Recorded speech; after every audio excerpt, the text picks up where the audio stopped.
Depuis le jour de leur mariage, la vision glaciale de Nyan Chae et de son ventre ne quitta plus Kola. Son image resta comme brûlée au fond de ses yeux, plus réelle que les sourires de ceux qui l'entouraient. La nuit de noces fut un simulacre. Sous les draps de soie, Kola se tenait raide, épiant chaque ombre, chaque frémissement du rideau. Aïcha, blessée par son silence et sa froideur, se blottit contre son dos, ses larmes silencieuses coulant continuellement. Kola, qu'est-ce qui ne va pas? Chuchota-t-elle, sa voix brisée par l'inquiétude. Kola serra les dents, incapable de former les mots qui la précipiteraient dans son cauchemar. Rien, ma chérie. Juste la fatigue. Le lendemain, Nyan Chae apparut à Kola et lui donna un ultimatum. Tu dois venir avec moi, Kola. Nous devons élever notre enfant. Notre enfant est héritier du trône. Je ne peux pas, Nyan Chae, répondit Kola. J'ai une famille et je ne peux pas abandonner Aïcha. Les yeux de Nyan Chae se plissèrent de colère. Ceci est ta dernière chance, Kola. Tu dois te décider rapidement, ou je vais m'en prendre à ceux que tu aimes. S'il te plaît, murmura Kola. Ne fais pas de mal à ma famille. Ne fais pas de mal à Aïcha, je t'en supplie. Si tu viens avec moi, j'épargnerai la vie de ta femme et je la rendrai prospère. Mais si tu refuses, j'utiliserai ton propre enfant et il détruira tout ce que tu as construit. Je ferai de ta vie un enfer. Alors, sois sage. Un grand royaume t'attend, plus grand que tout ce que tu peux imaginer. Par ces mots, Nyan Chae disparut et Kola resta bouche bée, incapable de prononcer un seul mot. Les jours qui suivirent furent un calvaire. Kola voyait Nyan Chae partout, dans le reflet d'une flaque d'eau, dans les volutes de la vapeur du café, dans les profondeurs obscures de son verre de vin. Il entendait les murmures de sa voix chaque nuit, une voix qui appelait son nom. « Kola, viens !» Kola, tu ne peux pas fuir ton destin. Ton royaume t'attend. Ton enfant te réclame. Kola ne pouvait plus continuer ainsi, à vivre emprisonné, à vivre en traître dans sa propre vie, et à empoisonner le bonheur d'Aïcha par sa peur. Il avait déjà entendu parler de Moignan Saba, une vieille femme du village et une guérisseuse connue pour ses pouvoirs mystiques. Il erra dans les rues du village, à la recherche de Moignan Saba, et il la trouva enfin. Moignan Saba, une femme si vieille que les rides sur son visage semblaient cartographier les secrets du temps. Tout le monde disait qu'elle parlait aux esprits des eaux. Sa case était une petite bâtisse enfouie sous les plantes grimpantes. L'air y sentait les herbes séchées et la saumure. Kola, le cœur battant la chamade, lui raconta tout sans omettre un détail. La noyade, le mariage forcé, la bague volée. Et maintenant, l'enfant. Moignan Saba l'écouta, ses yeux laiteux fixés sur un point au-delà de lui. Quand il eut fini, elle prit une profonde inspiration. Le pouvoir de la sirène sur toi, Kola, est comme une algue qui s'enroule autour d'une pierre. Elle s'est accrochée à ton consentement, à la peur que tu as avouée sous l'eau, et elle s'est renforcée avec la bague, un symbole d'union qu'elle a corrompu. Tant qu'elle l'a, tu lui appartiens. Et cet enfant, il sera bien plus qu'un enfant. Il sera son arme ultime, un être lié à ta lignée, capable de te contrôler entièrement, capable même de te détruire. « Que puis-je faire, Moignan Saba » supplia Kola, la voix étranglée. « Tu dois rompre le lien à la source. » Là où tout a commencé, il te faut récupérer la bague. Ensuite, tu dois la rejeter, ainsi que ton vœu forcé, dans les entrailles de l'océan, là où son pouvoir est né. Mais attention, fils, l'affronter dans son propre royaume, c'est défier la mer elle-même. Beaucoup s'y sont perdus, corps et âme. La mer ne rend pas facilement ses proies. C'est pourquoi il te faut l'affronter avec une force de même niveau que la sienne, avec la force ancestrale. Moignan Saba se leva avec une lenteur solennelle et se dirigea vers un coffret de bois sombre, sculpté de symboles érodés par la mer et le temps.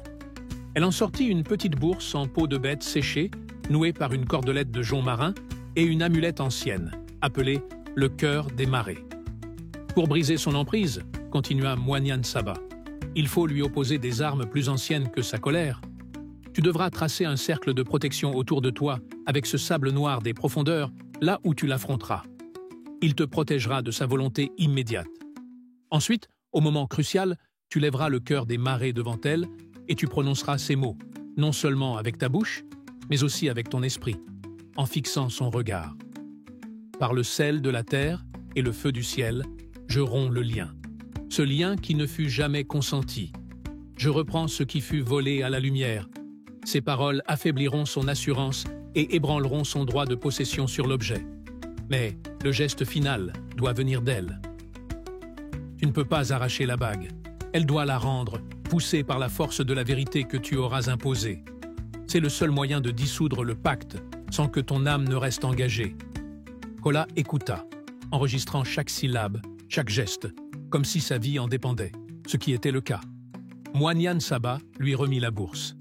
Le cercle te donnera un sursis. Les paroles créeront une brèche dans son orgueil. Mais c'est ta propre conviction, Kola, ta volonté de redevenir un homme libre et non une possession, qui forcera la bague à se détacher. La magie n'est qu'un outil. C'est la pureté de ton intention qui en sera le bras. Kola rentra chez lui, une détermination nouvelle née de son désespoir. Il trouva Aïcha en larmes dans le salon. « Tu me caches quoi de quelque chose, Kola? Depuis le mariage, tu es un fantôme? Parle-moi !» Cette fois, il ne put se taire. Il lui raconta tout. La noyade, la sirène, tout. L'horreur se peignit sur le visage d'Aïcha. Mais à sa grande surprise, elle ne le repoussa pas. Sa main se referma sur la sienne, plus ferme que jamais. « Elle t'a prise une fois, Kola. Elle ne te reprendra pas. Nous allons nous battre. Ensemble. » Leur plan était simple et désespéré. Ils retournèrent à la plage maudite, là où tout avait commencé. Une nuit où la lune était cachée par d'épais nuages et où le vent hurlait comme une bête blessée. La mer était une étendue d'encre agitée de colère. Aïcha marchait à côté de Kola, un couteau de pêche glissé dans sa ceinture, un fragile rempart contre un pouvoir ancestral. « Nyan Shae !» hurla Kola dans la tempête, sa voix portée par le vent. « Nyan Shae, je suis là! Viens me chercher !» Les vagues se soulevèrent, formant un mur d'eau noire et mousseux. Au sommet, Nyan Shae apparut, plus terrifiante que jamais. Son ventre était maintenant énorme, luisant d'un éclat spectral. La bague scintillait à son doigt, comme un phare maléfique dans l'obscurité. « Tu es venu pour notre enfant, mon amour ?» siffla-t-elle, sa voix douce comme un poison mélodieux traversant le vacarme des éléments.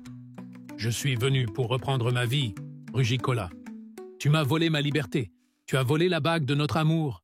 Tu dois me la rendre. » Nyan Shae éclata d'un rire cristallin qui glaça le sang. « Votre amour ? Mais c'est une flamme fragile, Kola. Notre union est gravée dans les abysses. Regarde. » Elle posa une main sur son ventre. « Je possède ton sang en moi. » Une lueur bleue irradia de son ventre, et Kola fut saisi d'une douleur atroce dans son ventre à lui, comme si on lui tordait les entrailles. Il tomba à genoux, haletant. « Lâche-le !» cria Aïcha, se précipitant en avant, le couteau à la main. « Lâche-le !» Nyan Shae tourna son regard vers elle, et son sourire se transforma en une grimace de haine pure. « La petite humaine, tu n'étais qu'un divertissement. Ton temps est terminé. » D'un geste de la main, elle projeta un jet d'eau violent, semblable à un serpent liquide, qui frappa Aïcha de plein fouet et l'envoya rouler sur le sable, inconsciente. « Aïcha !» hurla Kola, la douleur et la terreur le transperçant. La vision d'Aïcha, inerte sur le sable, fit naître en lui quelque chose de plus fort que la peur. Une colère pure et libératrice. Ce n'était plus pour lui qu'il se battait, mais pour elle, pour leur avenir, pour leur liberté. Il se releva, l'énergie de la tempête semblant couler dans ses veines. Face à Nyan Shae, alors que la tempête faisait rage et qu'Aïcha gisait inconsciente sur le sable, Kola, terrassé par la douleur, se souvint des instructions de Moignan Saba. D'une main tremblante, il plongea la main dans sa poche, saisit la bourse et en traçant un arc de cercle autour de lui avec la poudre noire et scintillante, il leva le cœur des marées et murmura l'incantation que Moignan Saba lui avait apprise. Le vent sembla hésiter autour de lui, et la pression invisible qui l'écrasait se relâcha légèrement, lui offrant le répit nécessaire pour se relever. Nyan Shae, intriguée et méprisante, observait ce manège qu'elle jugeait futile. « Tu ne peux pas me défier, Kola !» cria-t-elle. « Je viens de le faire !» gronda Kola. Alors il planta son regard dans le sien, dans ses yeux d'abysse qui avaient si longtemps hanté ses nuits. Il prononça les mots avec une force mentale farouche, une revendication courageuse et absolue. Par le sel de la terre et le feu du ciel, je romps le lien. Ce lien qui ne fut jamais consenti. Je reprends ce qui fut volé à la lumière. Les mots résonnèrent dans l'espace entre eux, non comme un son, mais comme une vibration qui fit vaciller la sirène. Son sourire de triomphe se figea, puis se craquela. Une lueur de doute, puis de confusion, traversa son regard. Elle regarda la bague à son doigt, qui sembla soudain brûler d'un feu trop cru, comme si elle rejetait désormais la main qui la portait. Dans un geste presque involontaire, mu par une répulsion soudaine et la force du reniement de Kola, Nyanchae arracha l'anneau et le jeta loin sur le sable, comme si c'était un serpent venimeux. Elle poussa un cri de déchirement absolu, un son qui semblait venir du fond des âges. Un cri de rage et de défaite. Elle recula, puis elle disparut dans les vagues, vaincue non par la force brute, mais par l'efficacité d'un rituel ancestral et la réclamation juste et indomptable, du courage et de la détermination.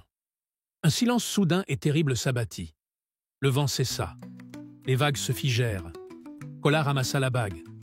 Maintenant, il tenait le symbole de son esclavage. Il se tourna vers l'océan déchaîné, la bague au creux de sa main. « J'annule mes paroles prononcées dans la peur », cria-t-il, sa voix dominant la tempête. « Je rejette ce soi-disant mariage. Je reprends mon âme et mon cœur. » Et ceci, il leva la bague. Ceci retourne à l'oubli d'où ça a été tiré. De toutes ses forces, il lança la bague scintillante dans la gueule noire de l'océan. Elle disparut dans les profondeurs tourbillonnantes. La tempête était tombée. La lune perça les nuages, éclairant la plage dévastée. Kola se précipita vers Aïcha, la prit dans ses bras. Elle gémit, ouvrit les yeux. « Kola ?»« C'est fini » murmura Kola, des larmes de soulagement et d'épuisement coulant enfin sur son visage. Elle est partie. Pour de bon. Ils restèrent blottis l'un contre l'autre sur le sable, regardant l'océan qui, pour la première fois, semblait simplement être de l'eau et non un monstre. Ils étaient enfin libres. Mais la liberté avait un goût de sel et de larmes et le poids d'un secret qu'ils porteraient à jamais. Ainsi finit l'histoire. Morale de l'histoire. Cette histoire nous enseigne que la peur et la contrainte ne peuvent fonder un amour véritable. Un bonheur acquis par la soumission est une prison dorée. La vraie force ne réside pas dans la possession ou la domination, mais dans le courage d'affronter ses démons, de dire non à l'oppression et de se battre, main dans la main avec ceux qu'on aime, pour une liberté chèrement acquise. Parfois, le plus grand pouvoir est simplement celui de reprendre possession de son propre destin par le courage et la détermination. Si vous l'avez aimé, likez la vidéo. Abonnez-vous si ce n'est pas encore fait et activez la cloche de notification pour ne rien rater désormais. À bientôt!